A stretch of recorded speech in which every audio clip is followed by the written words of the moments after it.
Capítulo 6. A conspiração do diabo. Quando eu era um jovem cristão em crescimento, pensava algumas coisas sobre Deus que me roubavam qualquer desejo de construir um relacionamento mais íntimo com Ele. Disseram-me que quanto mais eu soubesse sobre Deus, mais Ele me responsabilizaria por esse conhecimento. E assim minha punição por não corresponder às suas expectativas seria mais severa que a de alguém que soubesse menos. A partir do momento em que recebi esse ensinamento, soube exatamente o que não fazer. Decidi não tocar mais na Bíblia, já que quanto mais eu soubesse, mais seria punido por Deus. Ora vamos, não sou nenhum bobo. Era melhor ser ignorante do que aprender mais acerca da palavra e atrair uma punição ainda maior se eu falhasse. Então deixei a Bíblia de lado e me recusei a aparecer em qualquer classe de estudo bíblico. Simplesmente fiquei longe de qualquer coisa que pudesse me incriminar ainda mais. Também me ensinaram que quanto mais perto de Deus eu chegasse, mais provas e tribulações eu experimentaria. Você já ouviu isso alguma vez? Novamente, quando percebi o que esse ensinamento significava, pensei, eu não sou bobo, não quero nem saber de provas para me sufocar. Daquele ponto em diante, eu não quis mais chegar perto de Deus. Você consegue perceber o quanto os ensinamentos errados sobre Deus podem roubar tudo que Ele tem para você? Na medida em que eu crescia no meu relacionamento com o Senhor, Ele abriu meus olhos e eu percebi que os ensinamentos que eu tinha recebido não eram verdadeiros. Ao contrário do que eu tinha aprendido, descobri que quanto mais perto eu chegasse de Deus, mais perto ficava da resposta para todos os meus problemas. Fui chegando mais perto do fazedor de milagres, fui me aproximando daquele que cura, fui chegando mais perto do provedor, meu Jeová Jireh. Enquanto você continuar a ter uma percepção errada de Deus e se afastar dele, o diabo conseguirá mantê-lo preso em uma vida de derrota. Quanto mais da verdade de Deus você souber, mais a verdade irá libertá-lo de crenças errôneas que não estão fundamentadas na sua palavra. De fato, o diabo adoraria que você tivesse medo de Deus de um modo doentio e assim ficasse longe de sua única fonte de ajuda. O diabo adoraria que você ficasse longe da Bíblia, porque é o livro que contém a sua herança. Ela diz o que pertence a você por intermédio do sangue de Jesus Cristo. O diabo adoraria que você não descobrisse a verdade. Assim ele poderia mantê-lo em cativeiro, na doença e na pobreza. Enquanto você continuar a ter uma percepção errada de Deus e se afastar dele, o diabo conseguirá mantê-lo em uma vida de derrota. Ele adora puxar a lã sobre os olhos das ovelhas de Deus para cegá-las e privá-las de uma vida de vitória e liberdade. Há uma conspiração do mal para mantê-lo derrotado. O diabo está usando ensinamentos errôneos sobre Deus para cegar e confundir o povo de Deus. Deus nos castiga com doenças e enfermidades?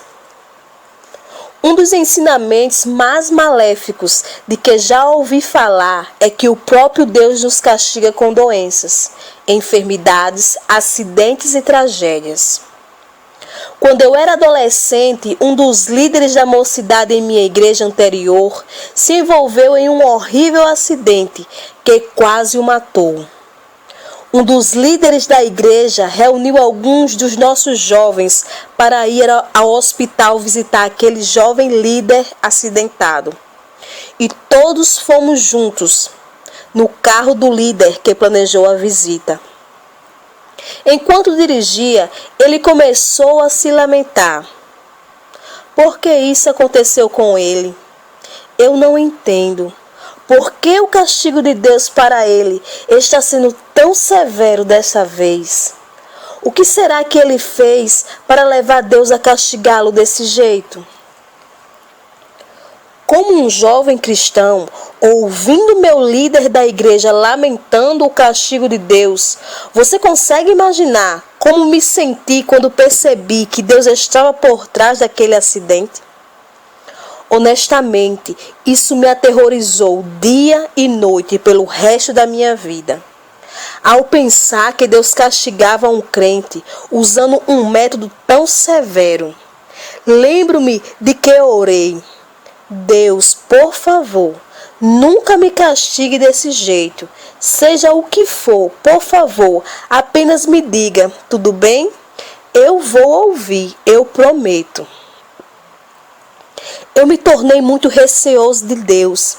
Não queria me aproximar muito porque tinha medo dele, receando que se eu cometesse algum erro, ele não hesitaria em me castigar com acidentes que poderiam me deixar inválido pelo resto da minha vida ou até mesmo morrer. Você sabia que esse ensinamento equivocado, na verdade, está fundamentado na antiga aliança e não na nova aliança? No livro de Levítico, Deus diz com relação àqueles que falham em obedecer aos seus mandamentos: eu vos castigarei 7 vezes mais por causa dos vossos pecados. Mas imagine só, você não está mais sob a aliança da lei. Você está sob a aliança da graça. Jesus já assumiu todos os seus castigos e punições na cruz. Leia você mesmo em Isaías 53. Certamente, Ele tomou sobre si as nossas enfermidades e as nossas dores levou sobre si. E nós o reputávamos por aflito, ferido de Deus e oprimido. Mas Ele foi transpassado pelas nossas transgressões e moído pelas nossas iniquidades. O castigo que nos traz a paz estava sobre ele, e pelas suas pisaduras fomos sarados. Isaías 53, verso 4 ao 5. O profeta Isaías teve uma visão profética do nosso Senhor Jesus na cruz, suportando a punição pelas nossas transgressões. Ele declarou que o castigo que nos traz a paz estava sobre ele. Jesus já foi castigado em nosso lugar. Quando o filme de Mel Gibson, A Paixão de Cristo, foi lançado, as pessoas reclamaram e o criticaram por ser muito realista e violento. A verdade é que o filme retratou somente a ponta do iceberg, quando comparado ao que o nosso Senhor realmente sofreu em nosso lugar. Durante o período do Império Romano, os soldados tinham vários instrumentos de crueldade e tortura à disposição. O abominável gato de 9 caudas era um chicote com 9 correntes. Cada corrente possuía muitos estilhaços e ganchos de metais atados na ponta. E quando um prisioneiro apanhava com esse chicote, os estilhaços e ganchos de metal entravam na pele e a rasgavam quando o chicote era puxado de volta num movimento brusco. Foi assim que o profeta Isaías descreveu Jesus, como alguém que não tinha aparência nem formosura. Olhámo-lo, mas nenhuma beleza havia que nos agradasse.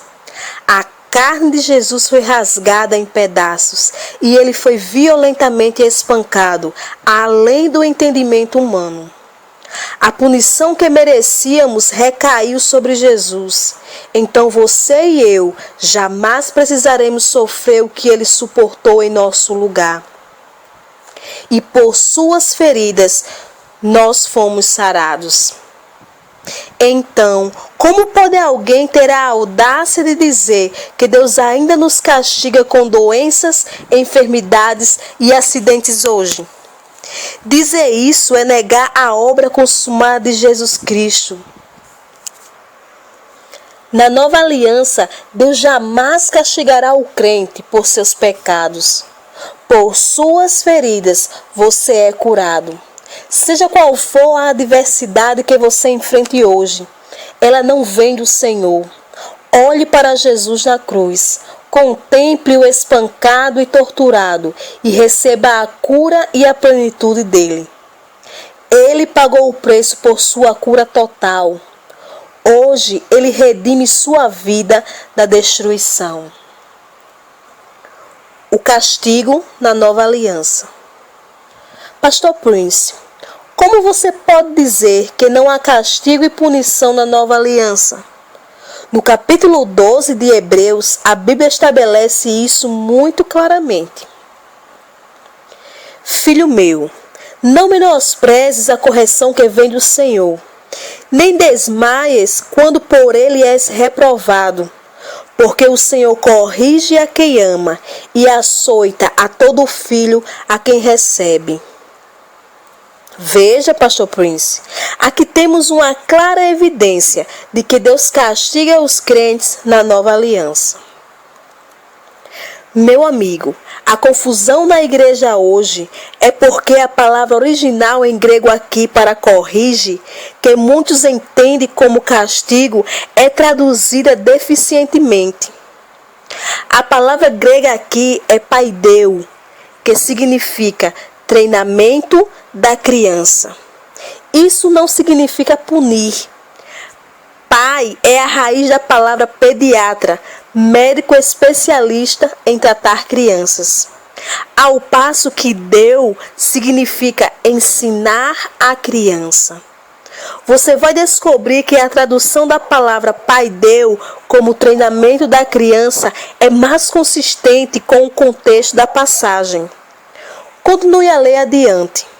O próximo versículo diz: se suportais a correção, Deus vos trata como filhos. Por que filho há a quem o pai não corrija?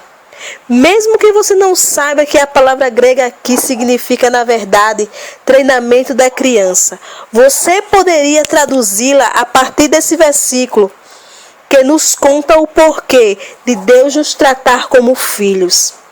Ele nos disciplina como os pais terrenos fazem com seus filhos. Você castigaria seu filho com uma doença terminal para lhe ensinar uma lição? Então por que imagina que seu Pai Celestial faria isso? Pense sobre isso por um instante. Você castigaria seu filho com uma doença terminal para ensinar-lhe uma lição? De jeito nenhum. Então, por que imagina que seu Pai Celestial faria isso? Deixe-me dar a você uma dica de estudo bíblico. Quando estiver lendo a Bíblia, assegure-se de ler cada passagem dentro de seu contexto. Porque quando você pega o contexto fora do seu contexto, você fica com um pretexto. Muitos crentes são ludibriados a acreditar em pretextos e ensinamentos errôneos quando algo é destacado e ensinado fora do seu contexto. Eu nunca entendi como as pessoas podem considerar uma doença terminal como uma lição da parte de Deus. Elas dizem coisas do tipo: Deus deu a essa pessoa uma doença terminal para ensinar-lhe a ter paciência. Meu amigo, que lição há para aprender depois que a pessoa morrer por causa da doença terminal? Você precisa estar vivo para a lição ser útil. Não há utilidade para a paciência se alguém está morto.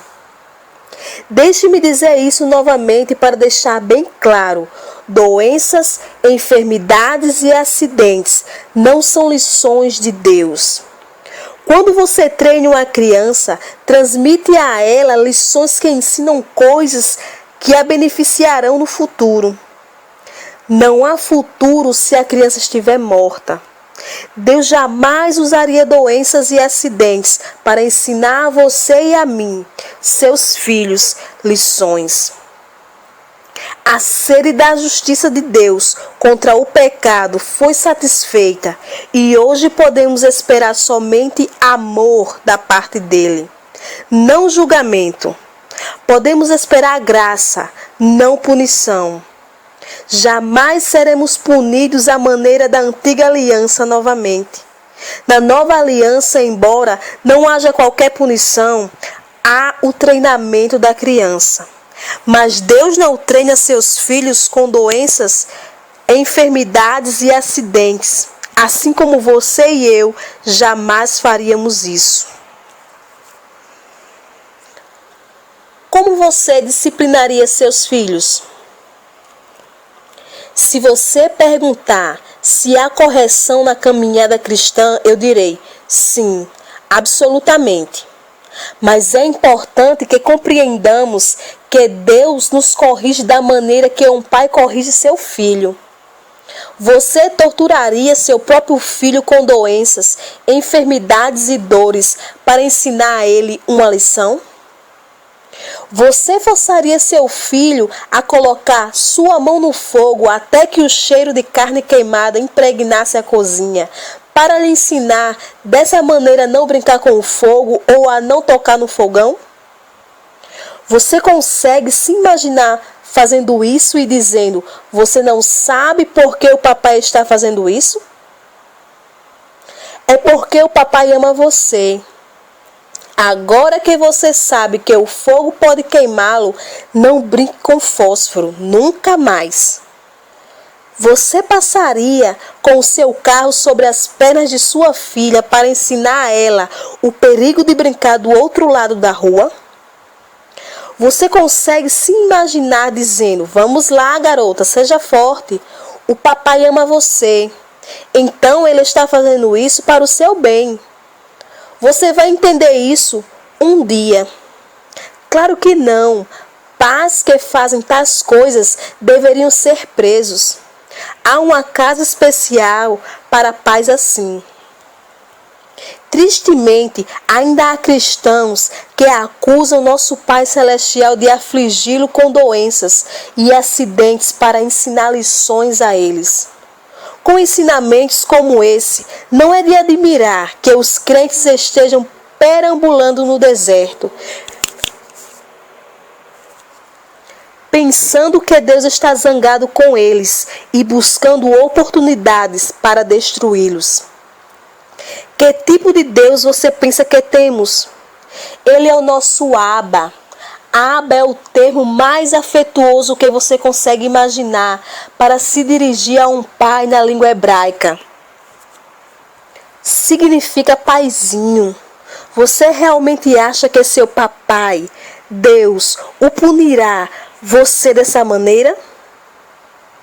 Se você que é um pai terreno sabe como dar bons presentes a seus filhos, quanto mais seu papai celestial que ama você. Eu não preciso lhe dizer que doenças, enfermidades e acidentes não são bons presentes. Esses males vêm do diabo e por causa da obra consumada de Jesus, fomos redimidos de cada obra e maldição do mal. Nós podemos receber proteção contra cada ocorrência maligna, doença e enfermidade. Pelos açoites nas costas de Jesus, nós somos curados. Leia o Salmo 103 e observe todos os benefícios que Jesus comprou para você com o seu próprio corpo. Bendize, ó minha alma, ao Senhor, e tudo o que há em mim bendiga o seu santo nome. Bendize, ó minha alma, ao Senhor, e não te esqueças de nenhum só de seus benefícios. Ele é quem perdoa todas as tuas iniquidades, quem sara todas as tuas enfermidades, quem da cova redime a tua vida e te coroa de graça e misericórdia, quem farta de bens a tua velhice, de sorte que a tua mocidade se renova como a da águia. Salmos 103, do 1 ao 5. Ora vamos, crente, leia este salmo todos os dias e não se esqueça de nenhum dos benefícios da obra consumada de Jesus. Ele o perdoa de todos os seus pecados, cura você de todas as suas enfermidades, redime a sua vida da destruição, coroa-o com graça e misericórdia e farta de bens a sua velhice, de maneira que a sua mocidade é renovada como a da águia. Não o acuse de dar a quem quer que seja doenças ou acidentes. A propósito, se as pessoas que insistem em afirmar que Deus usa a doença para punir os crentes realmente acreditam nisso, por que então elas vão de médico em médico tentando ser curadas? Essa atitude é incoerente. Sob certo ponto de vista, elas dizem que suas doenças vêm do Senhor, mas sobre outro ponto de vista, estão tentando se livrar delas. Pare de acreditar na mentira de que Deus dá a você doenças, enfermidades e acidentes para puni-lo ou ensinar-lhe alguma lição. Eu sempre digo à minha congregação para não deixar seus cérebros pensantes em casa quando vêm à igreja. Pare de acreditar na mentira de que Deus dá a você doenças, enfermidades e acidentes para puni-lo ou ensinar-lhe alguma lição. Eu sinceramente encontro dificuldade em entender porque há crentes hoje que lutam veementemente pelo direito de ficar doentes, sem dinheiro e derrotados, quando Deus é cheio de graça e misericórdia e quer nos ver saudáveis, prósperos e protegidos de todas as ocorrências do mal. Vamos começar a esperar bons presentes do Senhor. Rejeite qualquer coisa que sugira, ainda que remotamente, que Deus está zangado com você e que vai discipliná-lo com doenças e acidentes quando você falhar. E quanto ao espinho na carne de Paulo? Pastor Prince, e quanto ao espinho na carne de Paulo, que ele suportou, não era uma doença? Bem, vejamos o que Paulo disse sobre este espinho na carne. Para impedir que eu me exaltasse por causa da grandeza dessas revelações, foi-me dado um espinho na carne, um mensageiro de Satanás para me atormentar. Em ponto algum, o versículo diz que o espinho na carne era uma doença ou enfermidade. A Bíblia e não as conjecturas humanas devem ser usadas para interpretar a Bíblia. Espinhos na Bíblia se referem a personalidades que atormentam você. Em nossos idiomas modernos também temos expressões semelhantes. Em português, por exemplo, usa-se a frase "um soco no estômago" para descrever alguém que nos perturba ou irrita. É apenas uma expressão e não se refere a uma dor real ou enfermidade em nossos estômagos. De igual modo, o espinho na carne que Paulo tinha não era uma enfermidade. No livro de Números, você descobre que os inimigos de Israel eram descritos como espinhos. Se, contudo, vocês não expulsarem os habitantes da terra, aqueles que vos permitirem ficar, se tornarão farpas em seus olhos e espinhos em suas costas. Eles lhes causarão problemas na terra. em que vocês irão morar. Deixe a Bíblia interpretar a Bíblia. O próprio Paulo nos relata o que era o espinho na carne. Ele o chamava de um mensageiro de Satanás. Portanto, era claramente uma referência a uma má personalidade que instigava as pessoas em atacarem a Paulo, fofocarem e o caluniarem onde quer que ele estivesse pregando o Evangelho. E o que Deus diz a Paulo sobre esse espinho na carne? Ele disse: apenas fique calmo, Paulo, minha graça é suficiente para você. Portanto, Paulo não sofria de qualquer doença ou enfermidade. Ele era tão ungido com a vida da ressurreição de nosso Senhor Jesus, que mesmo quando seu lenço tocava os enfermos, eles eram curados. Você está ouvindo as boas notícias? Recentemente, uma senhora em nossa igreja frequentou um seminário profético em um chamado profeta. Lhe disse que a razão pela qual o filho dela tinha uma deficiência era que havia pecado na vida dela. Você já caiu nessa mentira alguma vez?